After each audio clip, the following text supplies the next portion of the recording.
Welcome students, हम बात करेंगे point of intersection of linear function and a quadratic function. ये बात आप जानते हैं कि लीनियर फंक्शन वो होता है जिसमें कि प्रोसेस जो है वो एक जो लीनियर पोलिनोमियल होता है हमारे पास, ठीक है। एक ऐसा पोलिनोमियल जिसकी के डिग्री 1 हो से हम लीनियर पोलिनोमियल कहते हैं, जैसे g of x equal to 2x+1, ये एक लीनियर फंक्शन है। और जो क्वाड्रेटिक फंक्शन है हम यूं कहेंगे कि इसमें जो प्रोसेस हो रहा है वो एक क्वाड्रेटिक जो हमारे पास हम कह सकते हैं पोलिनोमियल एक्सप्रेशन है, ठीक है। जैसे x² - 4x+6, इसकी इस पोलिनोमियल की डिग्री 2 है, इसलिए मैं इसे कह रहा हूँ कि ये क्वाड्रेटिक एक्सप्रेशन है।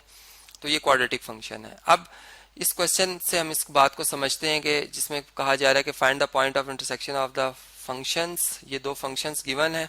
मैंने आपकी आसानी के लिए इनके ऑर्डर पेयर्स भी निकाली, रफ वर्क करेंगे आप इस पे, ठीक है।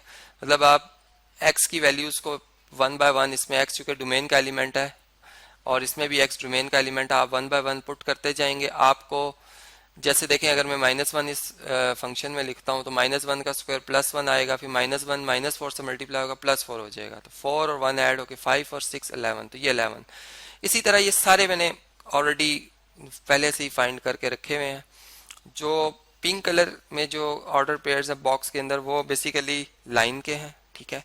इसलिए मैं यहाँ से ये नेक्स्ट पेज के ऊपर मैंने ग्राफ भी पेपर भी जो है रखा हुआ है, इसी के ऊपर हम ग्राफ प्लॉट कर लेंगे। यहाँ पर मैं इस टेबल को रख लेता हूँ, ठीक है, ताकि हम इन ऑर्डर पेयर्स को ड्रॉ कर सकें। और इसी तरह जो येलो कलर में है वो है जी क्वाड्रेटिक जो हमारी है गिवन इक्वेशन या फंक्शन, सॉरी, जो फंक्शन है क्वाड्रेटिक फंक्शन है ये उसके हैं। ये इसको भी मैं यहाँ से कॉपी कर लेता हूँ और अब हम इनको प्लॉट करते हैं। नेक्स्ट पेज पर ये ग्राफ आपको नज़र आ रहा है, ग्राफ पेपर, इस पर हम इसको प्लॉट कर लेते हैं। ये यहाँ पे आ जाएंगे, ठीक है जी, ये इधर, ठीक है। अब देखें, पहले अगर मैं जो पिंक कलर में है अगर मैं इनको प्लॉट करना चाहूँ तो देखें इसमें x0 का मतलब है कि y एक्सिस को ये जो लाइन है कहाँ पे टच करेगी, जहाँ पर x0 और y क्या होगा, 1 होगा, ठीक है। x0 एंड y1 ये आ जाएगा पॉइंट। फिर आप अगर देखें तो x1 होगा तो y 3 है, x1 है तो y क्या है जी, 3 है। इसी तरह अगर आप नेगेटिव वैल्यू पे देखें तो x जब -1 होता है तो y -1 है, x -1 है तो y भी -1 है। तो ये आपको एक आइडिया हो रहा है कि ये लाइन जो है वो कुछ इस तरह से ड्रॉ होगी। मतलब दो पॉइंट्स बहुत होते हैं एक लाइन को ड्रॉ करने के लिए। यहाँ पर ऑर्डर पेयर्स सिर्फ इसे निकाल दिए थे कि चलें आपकी हेल्प हो जाएगी। नेक्स्ट आप पॉइंट देख सकते हैं, अगर 1 पे 3 पे है तो फिर 2 पे कहाँ पे होगा, 2 पे 5 पे है, तो ये इधर से इसने पास होना है, ठीक है। और 3 पे कहाँ पे होगा, 7 पे, तो ये 3 पे 7 पे यहाँ पे बनता है, ठीक है।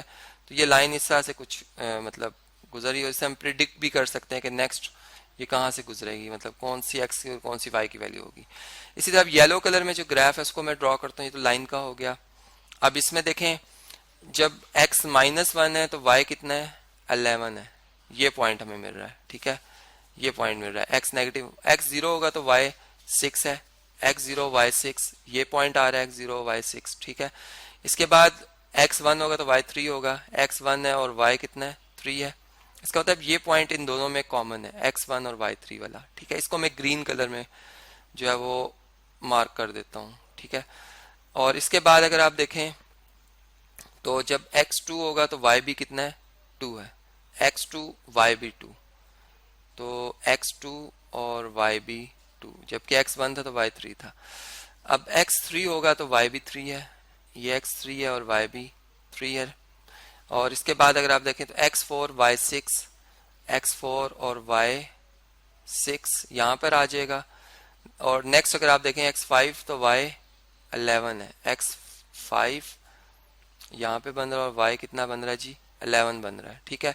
और अगर हम इसी हिसाब से यहाँ पे देखें कि देखें ये 3 पे क्या क्या वैल्यू दे रहा था, 7, मतलब 3 पे 7 है, 4 पे 9 है, तो 5 पे 11, मतलब ये इस लाइन को अगर मैं और आगे चलाता रहता, ठीक है, इसको मैं रेड कलर में ही मार्क कर देता हूँ इसी लाइन को, तो ये ग्राफ में ये पॉइंट भी इनका कॉमन पॉइंट ही बनना था, ठीक है। ये लाइन इस तरह से पास हो रही है, इसको भी मैं ग्रीन कलर में मार्क करूँगा। दो पॉइंट्स हमें मिल गए हैं। अब मैं ग्राफ ड्रॉ कर लेता हूँ, ठीक है, जो कि इस तरह से बन रहा है। चूंकि ये क्वाड्रेटिक इक्वेशन का ग्राफ है और वन वेरिएबल है, तो इसका ग्राफ पैराबोलिक शेप का होगा। ठीक है जी, पैराबोलिक शेप का होगा और ये कुछ इस तरह से होगा। अब इसका जो रिफ्लेक्शन है वो हमें मतलब एक्सिस ऑफ सिमेट्री से दिखाई दे सकता है। ठीक है, मैं एक्सिस ऑफ सिमेट्री अगर बताऊं तो वो तकरीबन ये बन रही है, ये वाली लाइन। अगर मैं यहाँ से ये लाइन ड्रॉ करूं जो कि x इक्वल टू 2 है, तो ये इसका एक्सिस ऑफ सिमेट्री है। ठीक है, और इसके आप राइट और लेफ्ट दे सकते हैं, जितने ग्राफ इधर है उतने ही उधर है, मतलब तकरीबन आप ये वैल्यूज देख सकते हैं। ठीक है, तो हमें दो पॉइंट्स जो कि रिक्वायर थे वो यहाँ से मतलब मिल रहे हैं हमें, उनको मैं लिख भी देता हूँ। एक पॉइंट कौन सा आया था जी, ये ग्रीन कलर में जो है, इसमें x कितना है 1 है, क्योंकि यहाँ से अगर आप परपेंडिकुलर थ्रो करें तो x 1 और y कितना है 3। एक ये पॉइंट है। ठीक है, इसको मैं बॉक्स में इनक्लोज कर देता हूँ।